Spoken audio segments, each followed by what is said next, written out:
नमस्कार दोस्तों, आज की बात आपके साथ, हम सबके साथ वीडियो में स्वागत है आपका। यूं ही नहीं वक्त गंवाते हैं, चलो कुछ काम की बात करते हैं। कुछ काम नहीं तो क्या, बस ऐसे ही बात करते हैं। चाहे आप कितना भी हाथ पैर मार लो, कितने भी उल्टे सीधी हरकतें कर लो, प्रकृति के जो नियम है ना, वो कभी भी आपको निराश नहीं करते। आप उल्टी सीधी हरकतें करते हैं, प्रकृति को नुकसान होता है और वो प्रकृति आपको फिर सबक सिखाती है। देखो ना, अब ये इसमें कितना सारा हेड़ा था, बहुत ज़्यादा चारा था। जब हमने संतरे तोड़े थे तो अब इतना चारा था ना, मुझे बहुत लोगों ने बुरा भला कहा कि आपने क्या किया, ये इतना सारा हेड़ा क्यों है और ये सब कुछ कैसे उग गया और आपने इसमें कोई खरपतवार क्यों नहीं उखाड़ा। तो मुझे बहुत तकलीफ़ हुई, दुख भी हुआ और निराशा भी हुई कि मेरे जो दोस्त लोग हैं और जो संतरे खरीदने वाले हैं या फिर जो भी देखने वाले हैं, यहाँ आते थे तो मैं इधर उधर मुंडा मरड़ा लेता था कि अब क्या करें, हो तो गया है, अब कर क्या सकते हैं। तो मैंने ये चीज़ समझ में आई कि प्रकृति को हम नुकसान नहीं पहुंचाते हैं और इसमें कोई मैंने पेस्टिसाइड ऐसी यूज़ नहीं करी जिससे कि नुकसान हो। तो हेड़ा होना स्वाभाविक था। तो ऐसा सोचकर कि प्रकृति को नुकसान नहीं पहुंचे। लेकिन ये बात मैंने जब लोगों को बताई, उन लोगों को जो यहाँ पर देखने आ रहे थे और इस तरह की रिएक्शन मुझे बता रहे थे, बुराई मुझे बता रहे थे कि ये देखो आपने इस तरह की खेती कर रखी है और इतना सारा चारा उगा है, आपने कुछ इसको उखाड़ा नहीं है या फिर कोई हर्बिसाइड यूज़ कर लेते तो शायद ये मर जाता वगैरह वगैरह। तो मैं उनसे एक ही बात कहता था कि देखो, इको फ्रेंडली रहना चाहिए, प्रकृति को नुकसान नहीं पहुंचाना चाहिए। इसलिए ऐसा सोचता हूं मैं, तब ऐसा हो रहा है। तो इसमें क्या मैं नुकसान कर रहा हूं क्या? हम लोग ऐसा सोचते हैं, तो क्या हम लोग नुकसान थोड़ी कर रहे हैं भाई। प्रकृति को बचाना है, प्रकृति के साथ रहना है इको फ्रेंडली सिस्टम में, तो इसको नुकसान तो नहीं होना चाहिए ना। तो यही सोच कर के मैं पेस्टिसाइड यूज़ नहीं किया था, तो बहुत सारा चारा हो गया था। इसको लेकर के बहुत कुछ निराशाजनक कमेंट और बातें सामने आई। कहने का मतलब ये है, तात्पर्य वीडियो में जो पर्पज़ है, मेन पर्पज़ बनाने का और दिखाने का, वो ये है कि इतना सारा चारा उगा था ना, वो अब समय के साथ विलीन हो गया है। यानी कि प्रकृति हमको बहुत कुछ सिखा देती है और फिर वो अपनों में समेट लेती है। तो हम लोग जल्दबाजी ना करते हुए प्रकृति का साथ दें और प्रकृति की हर एक चीज़ को समझें। और अगर आप प्राकृतिक रूप से सारी चीज़ें करने की कोशिश करते हैं तो फिर आपको इस तरह से आर्टिफिशियल चीज़ों की ज़रूरत कम होगी और आप ठीक से अपने काम को कर पाएंगे।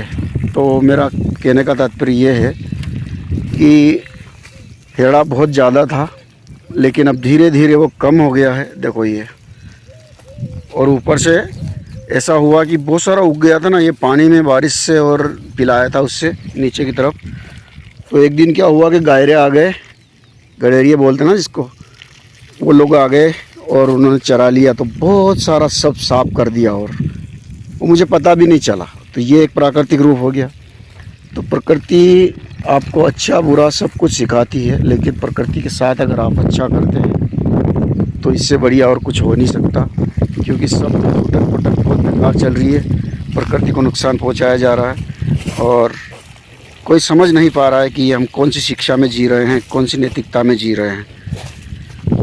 समझ में नहीं आता कि दुनिया किधर ले जा रहे हैं हम लोग। बहुत सारा नुकसान कर रहे हैं, तो उसकी भरपाई कैसे होगी ये भी हमको समझना चाहिए कि हम जो कर रहे हैं उसका खामियाजा ना कैसे भुगता जाएगा। लेकिन ये सब समझ के चलने वाला ही तो ठीक से काम करता है ना।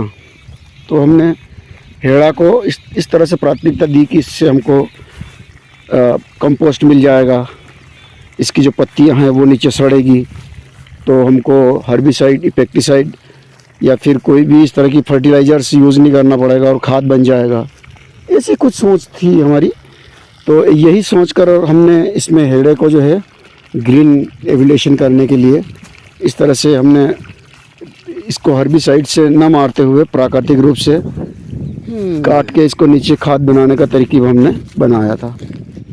तो ऐसे में संतरे आ गए थे, तो संतरे के लिए बहुत से लोग देखने आए थे, तो वो लोग कमेंट कर रहे थे ये कौन सी चीज़ हो रही है, इतना सारा हेड़ा है। बहुत से लोग तो चले गए थे कि इसमें कैसे तोड़ेंगे और ये बहुत कुछ।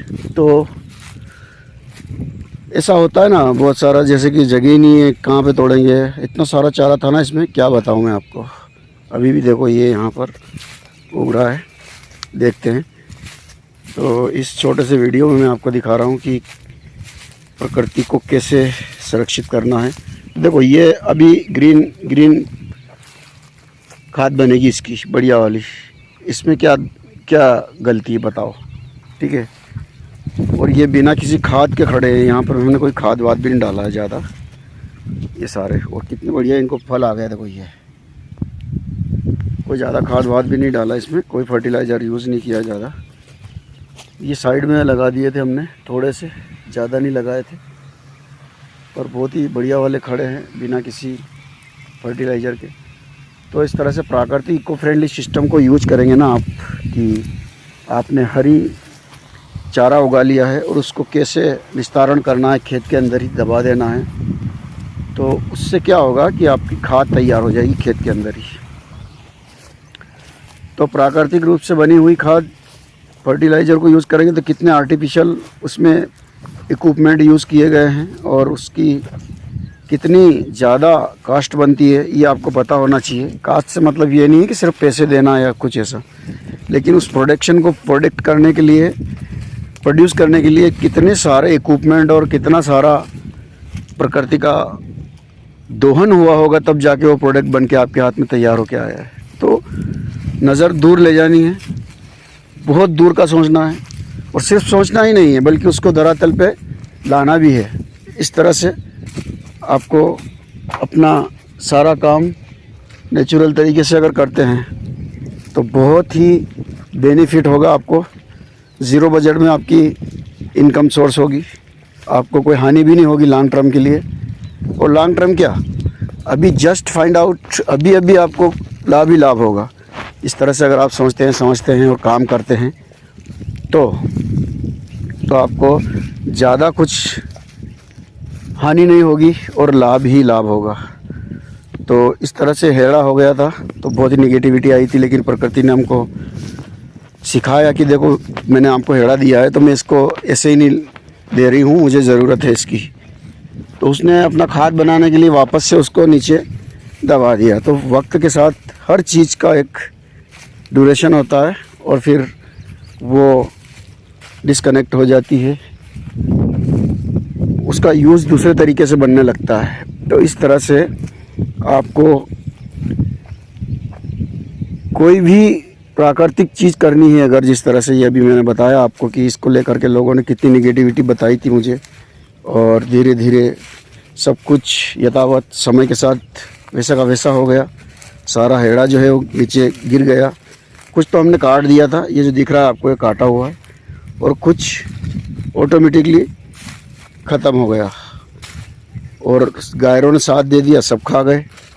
अब ये इकोसिस्टम है, देखो ये क्या है कि प्राकृतिक रूप से जो बना हुआ है ना, इसको हम लोग आर्टिफिशियल तरीके में बदल रहे हैं, तब सारी दिक्कतें हो रही है। प्रकृति कभी भी आपको नुकसान नहीं देती है, लेकिन हम लोगों ने उसको नुकसानदायक बनाने के लिए कुछ चीज़ें कर ली है, जिसकी वजह से हमको भोगना पड़ता है। तो भोगबाधिता पर भी ध्यान दें और ठीक से भोगे, ऐसे